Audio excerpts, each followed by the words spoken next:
আমরা জাতীয় নাগরিক পার্টির যেই ত্রয়োদশ জাতীয় সংসদ নির্বাচন উপলক্ষে যে ইশতেহার, সেই ইশতেহার ঘোষণা করার জন্য আপনাদেরকে আমন্ত্রণ জানিয়েছি। আপনারা সবাই আমাদের আমন্ত্রণে সাড়া দিয়ে এসেছেন, সেজন্য আপনাদেরকে বিশেষভাবে ধন্যবাদ জানাতে চাই।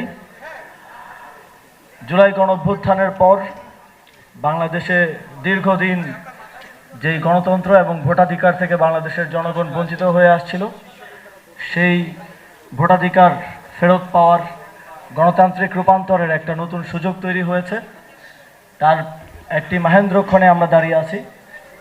আগামী 2 সপ্তাহের মধ্যেই জাতীয় সংসদ নির্বাচন অনুষ্ঠিত হতে যাচ্ছে। আমরা জানি তারুণ্যের প্রতি জুলাই গণঅভ্যুত্থানের পর জাতীয় নাগরিক পার্টির প্রতি আপনাদের আকাঙ্ক্ষা রয়েছে, দেশবাসীর আকাঙ্ক্ষা রয়েছে, এবং আপনারা আমাদের ইশতেহার আমরা কি প্রমিস করছি, কি কমিট করছি, সেটা শুনতে দীর্ঘদিন ধরে আগ্রহী হয়ে আছেন। আজকে সেই দিন, আজকে সেই ইশতেহার ঘোষণা হবে। বাংলাদেশের রাষ্ট্র গঠনের ইতিহাস এদেশের মানুষের রক্তের এবং আত্মত্যাগের ইতিহাস, কিন্তু বাস্তবতা হচ্ছে স্বাধীনতার 55 বছর পরও আমরা গণতন্ত্র, সাম্য এবং মানবিক মর্যাদা এবং জনকল্যাণমুখী একটি রাষ্ট্র প্রতিষ্ঠা করতে ব্যর্থ হয়েছে। এই ব্যর্থতা এবং এই বাস্তবতা স্বীকার করাই আমাদের রাষ্ট্র সংস্কারের প্রথম ধাপ বলে আমরা মনে করি।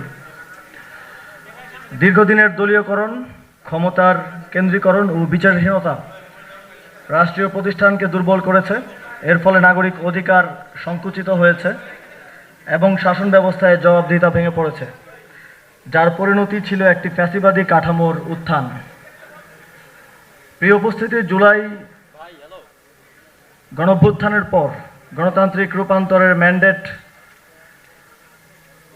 জনগণের আকাঙ্ক্ষা এবং গণঅভ্যুত্থান ছিল জনগণের স্পষ্ট বার্তা রাষ্ট্রকে আগের কাঠামোতে চালানোর বিপক্ষে এবং একটি নতুন গণতান্ত্রিক রূপান্তরের মাধ্যমে রাষ্ট্রের পুনর্গঠন এবং পুনর্বিন্যাস। জাতীয় নাগরিক পার্টি বিশ্বাস করে মৌলিক ও কাঠামোগত সংস্কার ছাড়া স্থায়ী গণতান্ত্রিক রূপান্তর সম্ভব নয়। সেকেন্ড রিপাবলিক কোনো স্লোগান নয়, এটি একটি জবাবদিহিতামূলক, অন্তর্ভুক্তিমূলক ও মানবিক রাষ্ট্র প্রতিষ্ঠার অঙ্গীকার।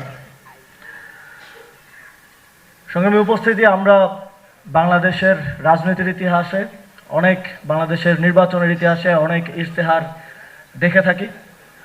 একটা কমন বিষয় আমরা দেখি যে কিছু কিছু ক্ষেত্রে একটা বেঞ্চমার্ক স্টাবলিশ হয়ে গেছে যে আমাদেরকে শিক্ষায়, স্বাস্থ্যে জিডিপির 5% বরাদ্দের কথা বলতেই হবে। সেটা যতটুকু বাস্তব হোক কিংবা না হোক, আমরা সেটা ভেঙে বেরিয়ে আসতে চেয়েছি। আমরা বাস্তবতার নিরিখে এই ইশতেহারের মধ্য দিয়ে আগামী 5 বছরে বাস্তবতার ভিত্তিতে যতটুকু বাস্তবায়ন সম্ভব এবং যতটুকু আমরা বাস্তবায়ন করতে পারবো বলে আমরা বিশ্বাস করি, ততটুকুই বাংলাদেশের মানুষকে প্রমিস করতে চাই। এবং আমরা কোনো অবাস্তব নাম্বার কিংবা কথা বলতে চাই না।